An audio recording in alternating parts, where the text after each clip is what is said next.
সুপ্রিয় শিক্ষার্থীবৃন্দ, আশা করি তোমরা সবাই ভালো আছো। আমিও ভালো আছি। আজকে আমি শুরু করব ইলেকট্রন বিন্যাসের নিয়ম, আফবাউ নীতি বা অবশক্তি স্তরের ইলেকট্রন বিন্যাস। আমরা এর আগে বলেছিলাম যে শক্তি স্তর বা বোর মডেল অনুযায়ী বা 2n স্কোয়ার নিয়ম অনুযায়ী ইলেকট্রন বিন্যাস কীভাবে করতে হয় সেটা তোমাদের আমি দেখিয়েছি। আশা করি তোমরা বুঝতে পেরেছ।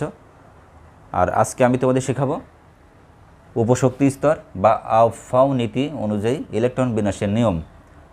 তোমরা হয়তো ভাবতে পারো যে ইলেকট্রনের বিন্যাসের এতগুলো নিয়ম কেন। আসলে যেসব মৌলের পারমাণবিক সংখ্যা 1 থেকে 18, মনে রাখবে, যেসব মৌলের পারমাণবিক সংখ্যা 1 থেকে 18 তাদের ইলেকট্রন বিন্যাস শক্তি স্তর বা বোর মডেল নিয়ম অনুযায়ী বা 2n স্কোয়ার নিয়ম অনুযায়ী করতে হয়।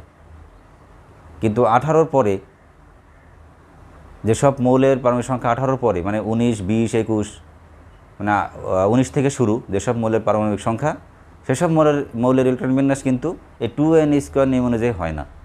তখন এই আফবাউ নীতি অনুযায়ী করতে হয়। এখন তোমাদের মনে আবারও প্রশ্ন জাগতে পারে যে কেন হয় না।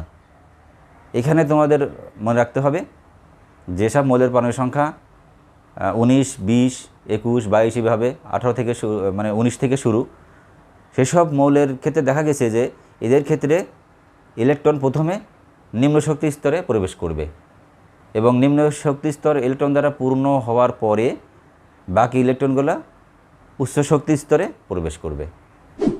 তো এখন আমরা দেখতে পেরে আমরা দেখেছি যে 1 থেকে 18 পারমাণবিক সংখ্যা যেসব মৌলের আছে তারা কিন্তু প্রথমে নিম্ন শক্তি স্তরেই গমন করে ইলেকট্রনগুলা, আর বাকি ইলেকট্রনগুলো উচ্চ শক্তি স্তরে গমন করে। কিন্তু 18 পরে পারমাণবিক সংখ্যা যেগুলো আছে 19, 20, 21 এইভাবে শুরু করে উপরের দিকে, তাদের ক্ষেত্রে তখন ওই 2n স্কোয়ার নিয়মটা আর প্রযোজ্য হয় না। আমি তোমাদের এই দেখাচ্ছি এখন, তোমরা আশা করি সবাই ক্লিয়ার হবে বিষয়টা।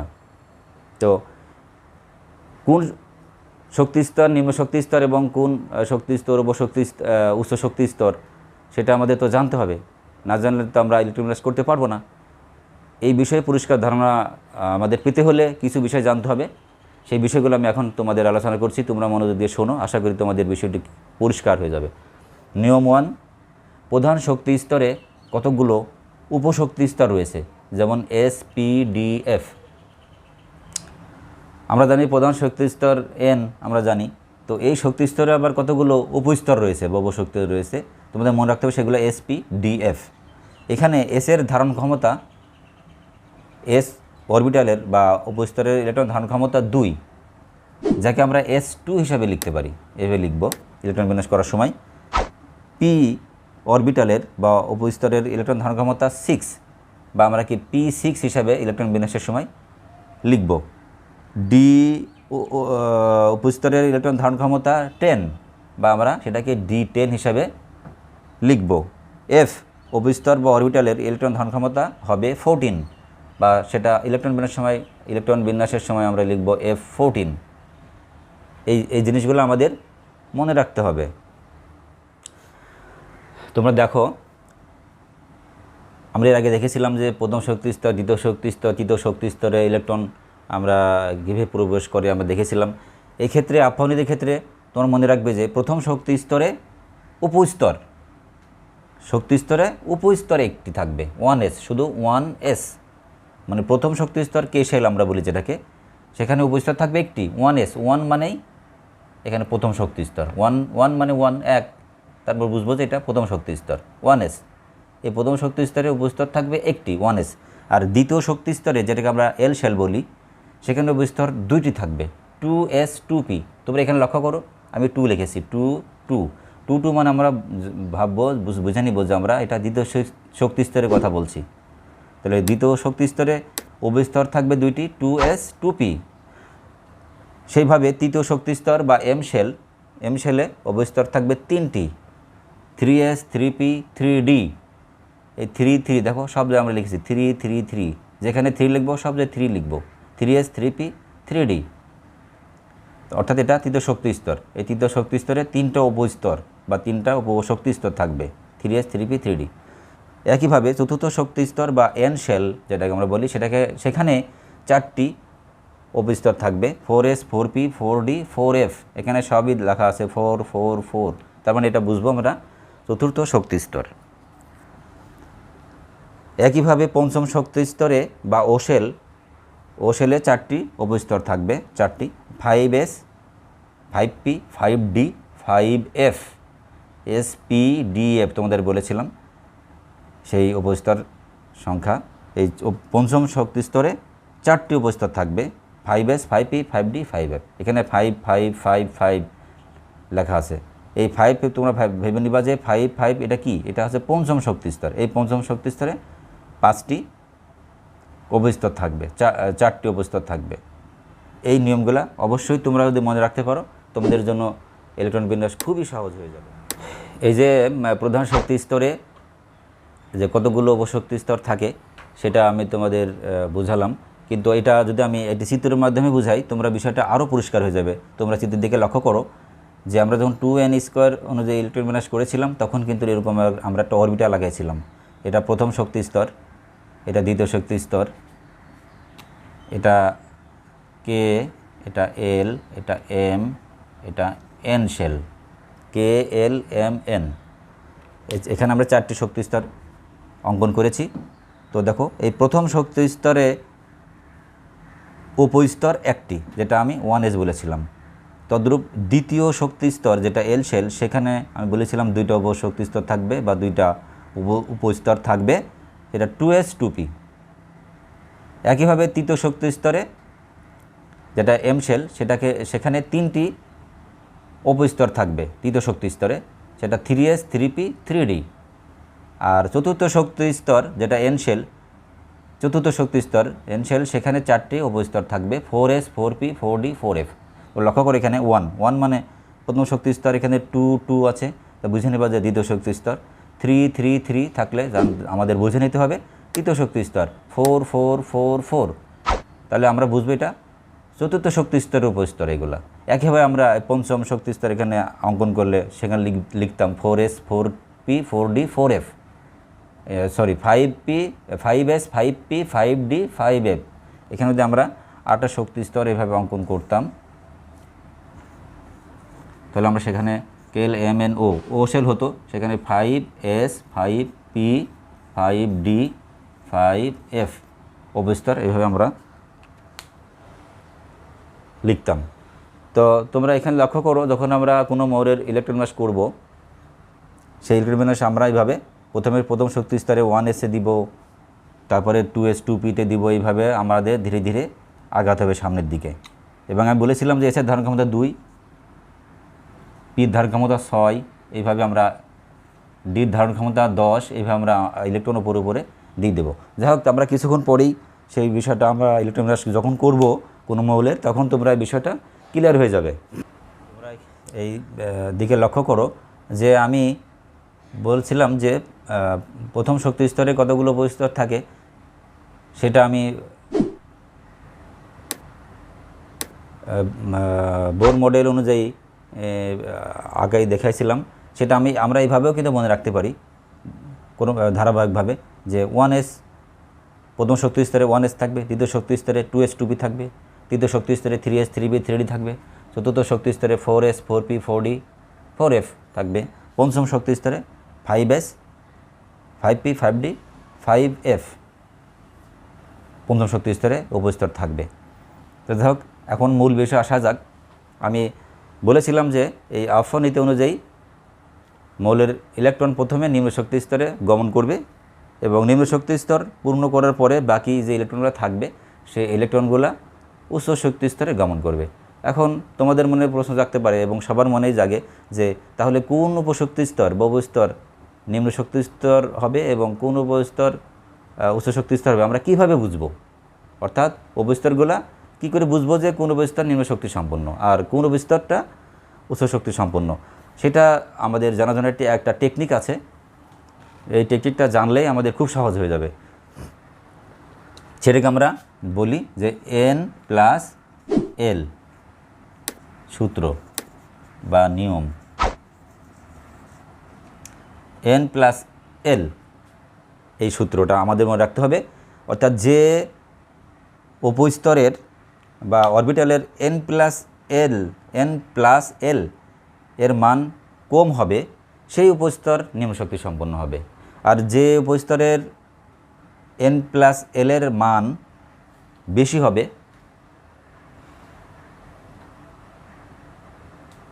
সেই উপস্তরটা উচ্চ শক্তি সম্পন্ন হবে। এই সূত্রটা অবশ্যই মনে রাখতে হবে যে উপস্তরের n+l এর মান কম সেটি নিম্ন শক্তি সম্পন্ন হবে, আর যে উপস্তরের n+l এর মান বেশি সেটি উচ্চ শক্তি সম্পন্ন হবে। এই বিষয়টা আমি কিছুক্ষণ পরে আমি বিষয়টা আরও ক্লিয়ার করব। তোমরা জাস্ট মনে রাখো যে n+l সূত্র অনুযায়ী আমরা বুঝতে পারবো যে কোন উপস্তরের শক্তির মান কম এবং কোন শক্তি স্তরের মান বেশি। যে উপস্তরের n+l এর মান কম হবে সেটি নিম্ন শক্তি সম্পন্ন স্তর হবে, আর যে উপস্তরের n+l এর মান বেশি হবে সেই উপস্তরটা উচ্চ শক্তি সম্পন্ন হবে। এখন আমি এই n+l সূত্রটা তোমাদের ক্লিয়ার করতেছি, তোমরা লক্ষ্য করো। তোমাদের n+l সূত্রটা খুব সহজে বোঝার জন্য একটা মৌলের ইলেকট্রন আমরা করছি। এখন তোমরা লক্ষ্য করো যে পটাশিয়ামের পারমাণবিক সংখ্যা 19। তোমাদের বলেছিলাম যে যেসব মৌলের পারমাণবিক সংখ্যা 18-র পরে অর্থাৎ 19 থেকে শুরু, তাদের ক্ষেত্রেই কিন্তু আফাও নীতি প্রযোজ্য হয়, কারণ সেই ক্ষেত্রেই কিন্তু মৌলসমূহের ইলেকট্রনগুলো প্রথমে নিম্ন শক্তি স্তরে গমন করে, তারপরে নিম্ন শক্তি স্তর পূর্ণ করার পরে বাকি ইলেকট্রনগুলো উচ্চ শক্তি স্তরে গমন করে। তোমরা এখানে লক্ষ্য করো যে পটাশিয়ামের ইলেকট্রন বিন্যাস। তাহলে আমি শুরু করি যে প্রথম শক্তি স্তরে যাবে। প্রথম শক্তি স্তরে আমি বলেছিলাম যে উপস্তর একটি, যেমন 1s, এবং আমি আরও বলেছিলাম যে s উপস্তরের ইলেকট্রন ধারণ ক্ষমতা 2, এই জন্য আমি 2 দিয়েছি। তাহলে লিখলাম যে 1s2, মাত্র 2টা দিয়েছি প্রথম শক্তি স্তরে, প্রথম। এবং দ্বিতীয় শক্তি স্তর শুরু হবে। এখন দ্বিতীয় শক্তি স্তর শুরু করছি। দ্বিতীয় শক্তি স্তর 2s2p আমি দেখেছিলাম, তাহলে 2s2p লিখলাম এবং এসের উপরে 2 দিয়েছি এবং পির উপরে 6 দিয়েছি, তাহলে 2s2 2p 6। তাহলে টোটাল ইলেকট্রন কয়টা হলো? 6 আর 2 8, 2 10, এখনও 9টা আছে, কারণ পটাশিয়ামের পারমাণবিক সংখ্যা 19। এখন আমরা তৃতীয় শক্তি স্তর শুরু করব। তৃতীয় শক্তি স্তরে উপস্তর 3টা বলেছিলাম, 3s 3p 3d। তাহলে আমরা 3s এর উপর 2টা ইলেকট্রন, পির উপর 6টা ইলেকট্রন, কারণ ধারণ ক্ষমতা পির ধারণ ক্ষমতা 6। তাহলে এখন আমরা যোগ করি কয়টা ইলেকট্রন হলো টোটাল, এদিকে 10টা, 2 2 4 6 4 10, 2 12 আর 6 18, আর একটা ইলেকট্রন আছে বাকি। এই ক্ষেত্রে n+l সূত্র কিন্তু আমাদের প্রয়োগ করতে হবে। দেখো তোমরা লক্ষ্য করো যে 3dতে ইলেকট্রন যায় নাই, 0 দিয়েছি, বরং চতুর্থ শক্তি স্তর অর্থাৎ তৃতীয় শক্তি স্তরের 3dতে ইলেকট্রন প্রবেশ না করে চতুর্থ শক্তি স্তরের 4s উপশক্তি স্তরে একটা ইলেকট্রন আমরা দিয়েছি। এখানে তৃতীয় শক্তি স্তরে ইলেকট্রন প্রবেশ করে নাই, বরং চতুর্থ শক্তি স্তরে প্রবেশ করেছে। এই ক্ষেত্রে তোমরা লক্ষ্য করো যে এখানে 4s উপশক্তি স্তরটা নিম্ন শক্তি স্তর, আর 3d উপশক্তি স্তরটি উচ্চ শক্তি স্তর। এই জন্য আমি এখানে নিম্ন শক্তি স্তরেই ইলেকট্রন দিয়েছি, কেননা নিয়ম অনুযায়ী আফাও নীতি অনুযায়ী আমরা জানি যে ইলেকট্রন প্রথমে নিম্ন শক্তি স্তরে গমন করে, তারপরে বাকি ইলেকট্রন উচ্চ শক্তি স্তরে গমন করবে। তাহলে এখানে আমরা দেখব যে 3D উপশক্তি স্তরে কিন্তু উচ্চ শক্তি স্তর, আর 4s উপস্তরটি বা অরবিটাল 4s অরবিটালটা নিম্ন শক্তি স্তর। এই জন্যই কিন্তু বাকি এই পটাশিয়ামের ক্ষেত্রে বাকি শেষের একটি ইলেকট্রন 4s অরবিটালে গিয়েছে। 3Dতে না গিয়ে, কারণ এখানে 3D অরবিটালটা উচ্চ শক্তি সম্পন্ন শক্তি স্তর, আর 4s অরবিটালটা নিম্ন শক্তি স্তর। এখন আমরা কি করে বুঝবো 3D এবং 4s, এর দুটোর ভিতরে 4s কেন নিম্ন শক্তি স্তর হলো, সেটা n+l সূত্র অনুযায়ী আমরা বুঝব। তো এই ক্ষেত্রে আমাদের মনে রাখতে হবে যে এলটা কি। এখানে এল হচ্ছে কক্ষপথের আকৃতি। এখানে এলটা হচ্ছে কক্ষপথের আকৃতি, আর এনটা হচ্ছে শক্তি স্তর। কক্ষপথ বা শক্তি স্তর, এনটা হচ্ছে কক্ষপথ বা শক্তি স্তর, আর এলটা হচ্ছে এখানে কক্ষপথের আকৃতি। কারণ কক্ষপথ বিভিন্ন আকারের হয়, গোলাকার হয়, ডাম্বেল আকৃতি হয়, হ্যাঁ, এই আকার মানে এলটা হচ্ছে এখানে কক্ষপথের আকৃতি। তো n+l এর মান বের করতে হলে আমাদের এল এর মান কত এটা তো আমরা জানি না। এই এল এর মানটা তোমাদের মনে রাখতে হবে যে এস উপস্তরের জন্য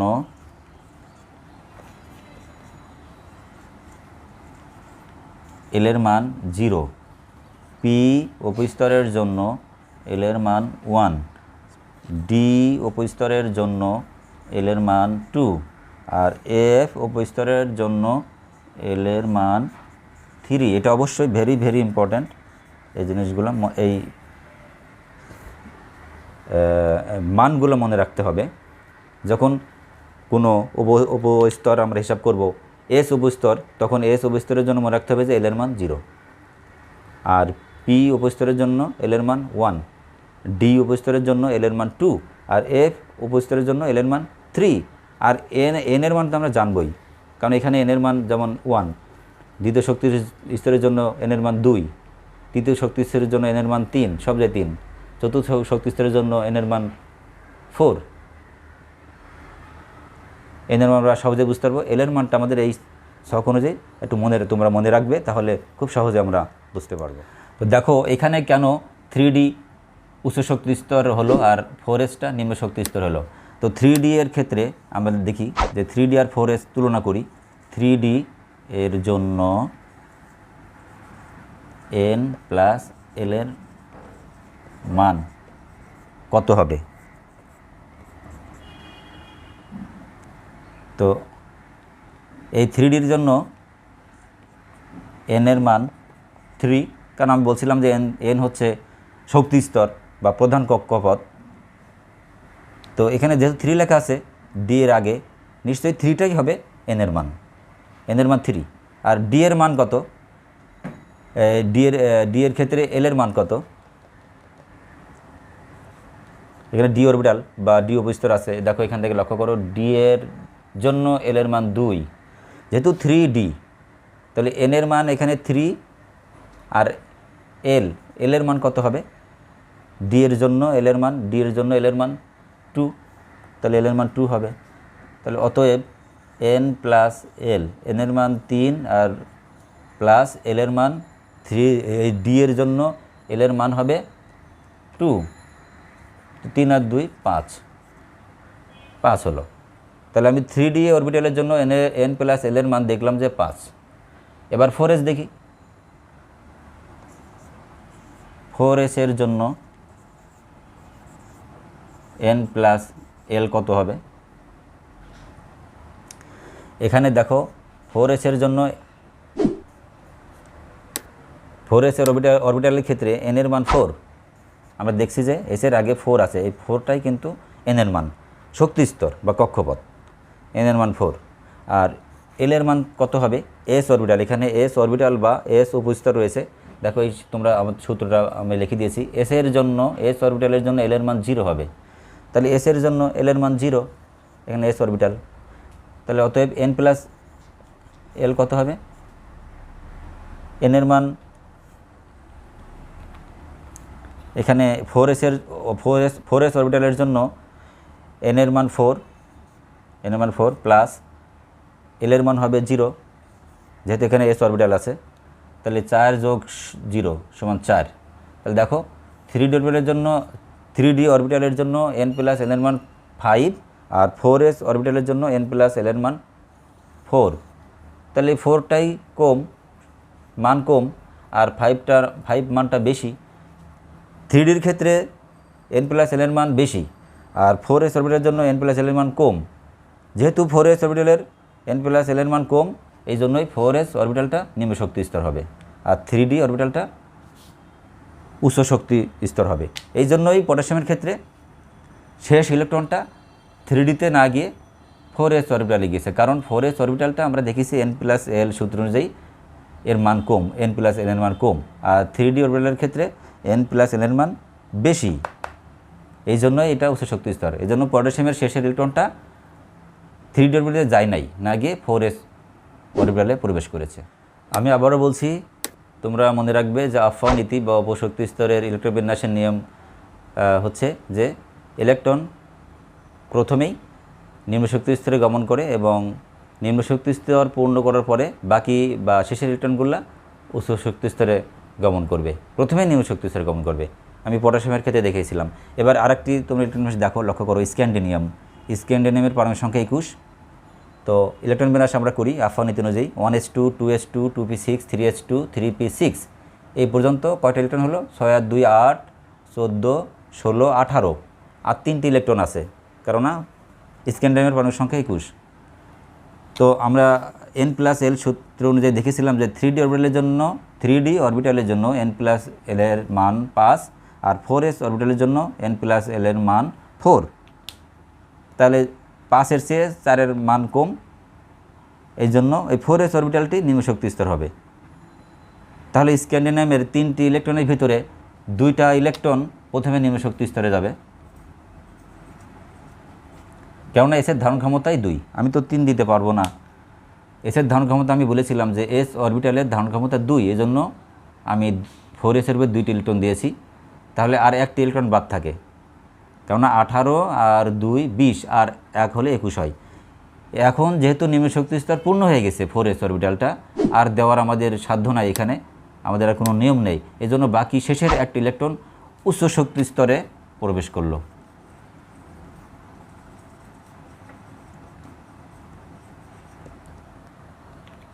থ্রি ডি অরবিটাল উচ্চ শক্তি সম্পন্ন শক্তি স্তর, বাকি শেষের ইলেকট্রনটা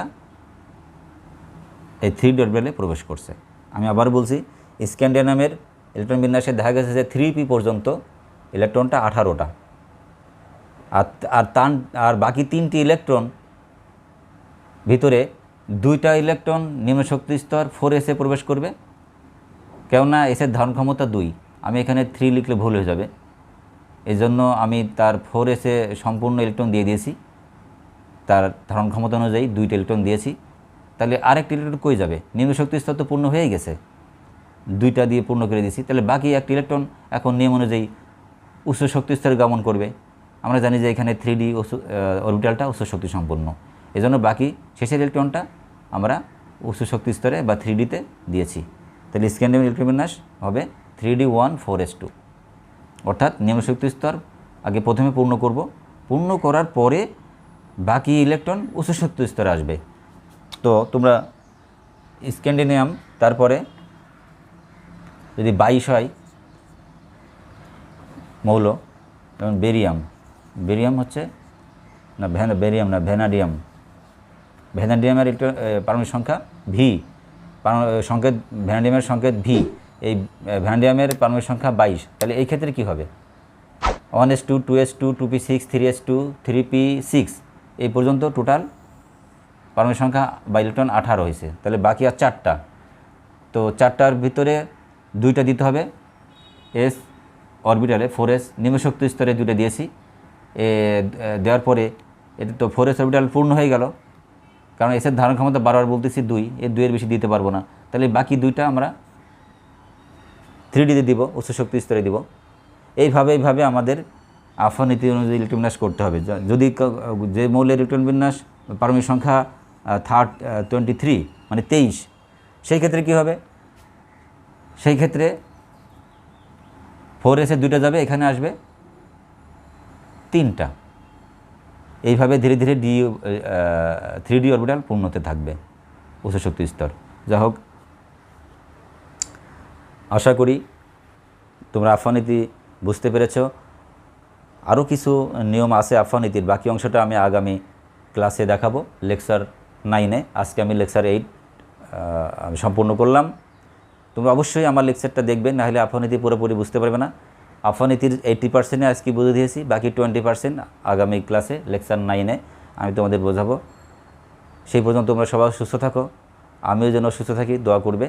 আর আমার এই গুরুবিদ্যা টিচিং চ্যানেলটি আশা করি তোমরা সবাই সাবস্ক্রাইব করে দিবে। সাবস্ক্রাইব করলেই তোমরা নোটিফিকেশন পেয়ে যাবে আমার লেকচারগুলা, এবং আশা করি সবাই তোমরা আমার লেকচারগুলা দেখবে।